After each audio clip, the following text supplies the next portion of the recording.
मशरिक़ वुस्ता में अमेरिका और ईरान के दरमियान जंग एक नए और इंतहाई अहम मरहले में दाखिल होती दिखाई दे रही है। बज़ाहिर वाशिंगटन ईरान पर फौजी कार्रवाई के बाद अब इक़्तिसादी दबाव बढ़ा रहा है, लेकिन दूसरी जानिब तेहरान भी पसपा इख्तियार करने की बजाय मुज़ाहमत और मुज़ाकरात दोनों के दरवाजे अपने अंदाज में खुले रखे हुए हैं।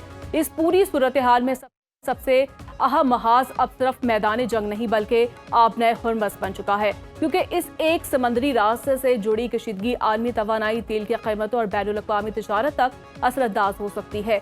अमरीकी सदर डोनाल्ड ट्रंप की जानिब से कहा जा रहा है कि ईरान के नए सुप्रीम लीडर मुश्तबा खामनेई हलाक नहीं हुए बल्कि शदीद जख्मी हैं।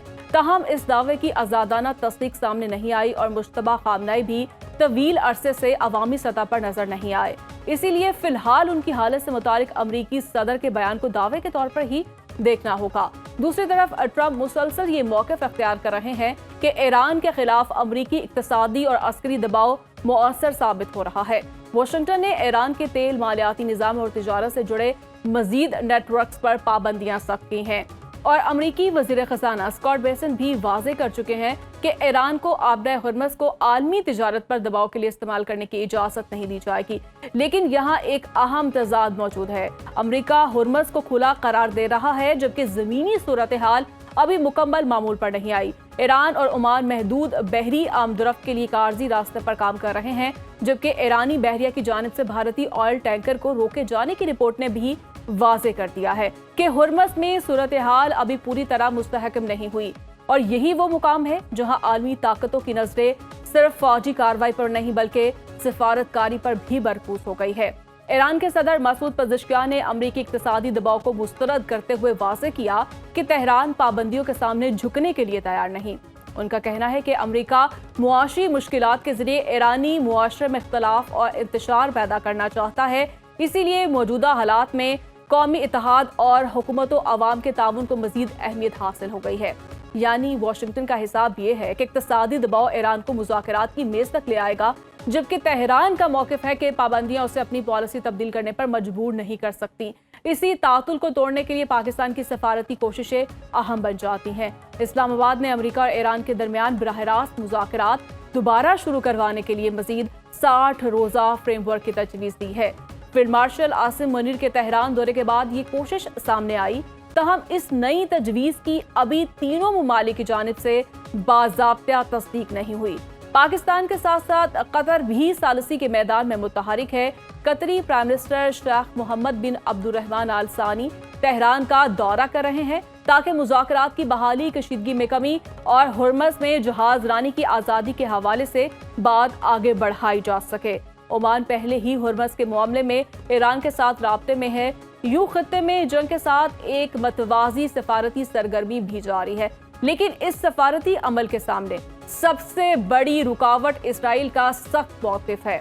Israeli prime minister Netanyahu Iran की मौजूदा क़यादत के साथ किसी काबिल एतमाद मुआहदे के इम्कान को मुस्तरद कर रहे हैं और अमरीकी इक़्तिसादी दबाव की हिमायत भी कर रहे हैं। इसके साथ अमरीका ने फौजी ऑप्शन भी मुकम्मल तौर पर खत्म नहीं किया। अमरीकी वजीर जंग पीट हेग्सेट का कहना है कि जरूरत पड़ने पर ईरान के खिलाफ दोबारा कार्रवाई की जा सकती है, जबकि यूएस थियोडोर रूज़वेल्ट की मशरिक़ वुस्ता में तवील तैनाती की तैयारी भी अमरीकी फौजी मौजूदगी बरकरार रखने की अलामत है।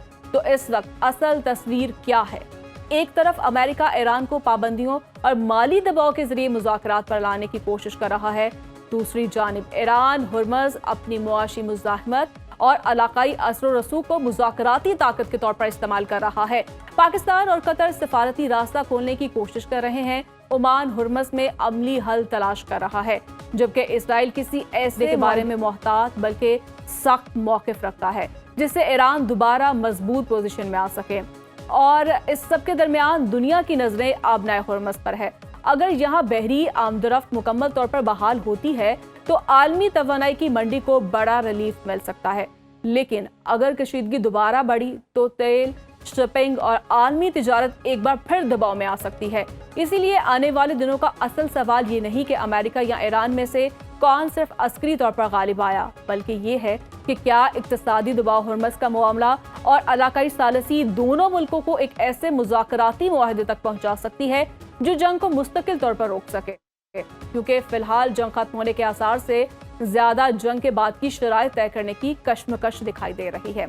इस सब पर बात करेंगे। हमारे साथ मौजूद हैं एयर कमोडोर रिटायर्ड हैदर साहब। रजा साहब, बहुत शुक्रिया आपके वक्त का।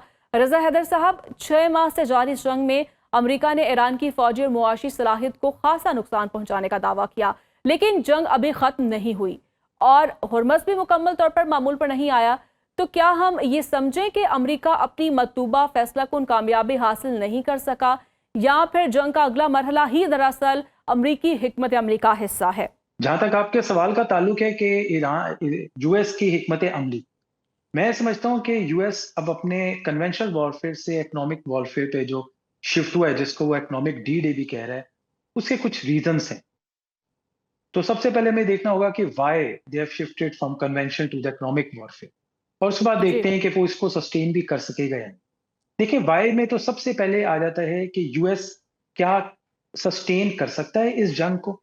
देखिए, 282 इंफ्रास्ट्रक्चर यूएस के डैमेज हुए मिडिल ईस्ट में, 624 इंजर्ड है, 20 डेथ्स हैं, बिलियन ऑफ डॉलर्स का नुकसान है, डोमेस्टिक प्रेशर है, मिड टर्म इलेक्शंस है। ये सब वो प्रेशर्स हैं जो कि इस वक्त मैं समझता हूँ यूएस को फोर्स कर रहे हैं अपनी हिकमत अमली चेंज करने के लिए, which is from move convention to the economic warfare. और ये उसकी इस वक्त एक कहना चाहिए मजबूरी भी है। ऑल्दो कि ईरान भी इसी फ्रेम में है, उसका भी इन्फ्लेशन बहुत ज्यादा हो चुकी है, बहुत ज्यादा नुकसान हो चुका है, दोनों म्यूचुअली हर्टेड स्टेलमेट सिचुएशंस में हैं। लेकिन प्रॉब्ली यूएस इस वक्त वॉर को सस्टेन नहीं करना चाहता, specially from the conventional point of view. इसलिए आप देखें अटैक्स भी आजकल यूके में। जहां तक ताल्लुक है क्या वो इस इकोनॉमिक वॉरफेयर को सस्टेन कर पाएगा, तो देखें उनका पॉइंट ऑफ व्यू ये है कि हम सैंक्शंस लगाएंगे तो एक इंटरनल रेवोल्यूशन क्रिएट होगा बिकॉज ऑफ द इन्फ्लेशन, और उससे रिजीम चेंज हो जाएगी। देखिए, अगर ऐसा होता तो रिजीम चेंज होना होती तो फिर तो नॉर्थ कोरिया की भी चेंज हो चुकी होती, सूडान की भी चेंज हो चुकी होती, 45 साल से तो ईरान पे भी सैंक्शंस हैं, रशिया पे भी सैंक्शंस हैं। तो मैं ये समझता हूँ, मेरा एनालिसिस ये है कि सैंक्शन से रिजीम्स नहीं चेंज होती, और सैंक्शंस कोई सोल्यूशन भी नहीं है। और जहां तक ईरान के ऊपर सैंक्शंस का ताल्लुक है, ईरान 45 ईयर से सैंक्शंस का सोल्यूशंस निकाल चुका है, जिसमें एक बहुत बड़ा सोल्यूशन जो है वो चाइना है। देखिए, 90% ऑफ द ऑयल जो ईरान का है वो चाइना को जाता है, और चाइना ने इन सैंक्शंस को डिनाई भी कर दिया।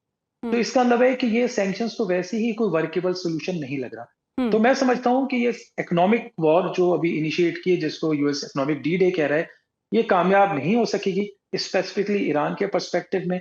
और ईरान इसको अपने तरीकों से, जो उसके पास बेशुमार और भी तरीके हैं, उससे इसको नाकाम बना देगा। जी बिल्कुल। आप जैसे कि डोनाल्ड ट्रंप हैं, वो तो दावा कर रहे हैं कि ईरान पर अमरीकी अस्करी और मुआशी दबाव जो है मुअस्सर साबित हो रहा है।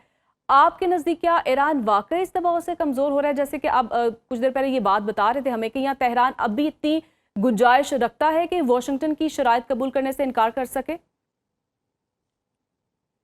देखिए, ईरान के लिए जो जंग है ना, ये एग्जिस्टेंस की जंग है, उसकी आइडियोलॉजी की, सिविलाइजेशनल आइडियोलॉजी की जंग है। ईरान इसमें हारने मानने वाली किसी भी ऑप्शन पे नहीं जाएगा। जहां तक ताल्लुक है कि क्या ईरान उस दबाव में आ रहा है, तो इस पे एक डोमेस्टिक कोलिशन थ्योरी है ईटर सोलिंगन की। वो ये कहते हैं कि जो डोमेस्टिक कोलिशन होती है या नेशनल कोहिजन होती है, वो आपकी फॉरेन पॉलिसी को ड्राइव करती है।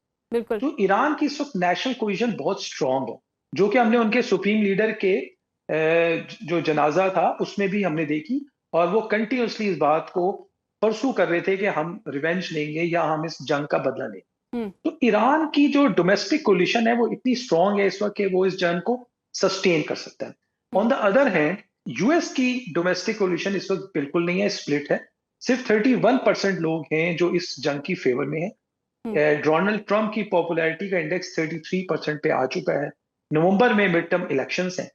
तो ये सारे फैक्टर्स देखते हुए हम समझते हैं कि इस वक्त जंग रोकने की जरूरत ज्यादा यूएस को है, ईरान को नहीं है।